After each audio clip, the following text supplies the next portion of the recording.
کیا آپ جانتے ہیں ایک شخص نے 27 سال جیل میں گزارے اور پھر بھی صدر بن گیا؟ جی ہاں، یہ کہانی ہے نیلسن منڈیلا کی۔ منڈیلا جنوبی افریقہ کے ایک چھوٹے گاؤں میں پیدا ہوئے۔ بچپن عام سا تھا لیکن خواب بہت بڑے تھے۔ وہ ایک ایسا ملک چاہتے تھے جہاں سب کو برابر کے حقوق حاصل ہو، لیکن سوویت فام حکومت کے اپارٹائیڈ نظام نے سیاہ فام عوام کو دوسرے درجے کا شہری بنا دیا تھا۔ منڈیلا نے اس کے خلاف آواز بلند کی۔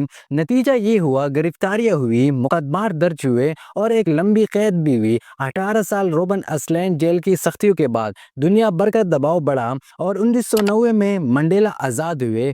حیرت انگیز بات یہ ہے کہ انہوں نے انتقام نہیں لیا بلکہ دشمنوں کو بھی گلے لگایا۔ 1994 میں نیلسن منڈیلا جنوبی افریقہ کے پہلے سیاہ فام صدر بنے۔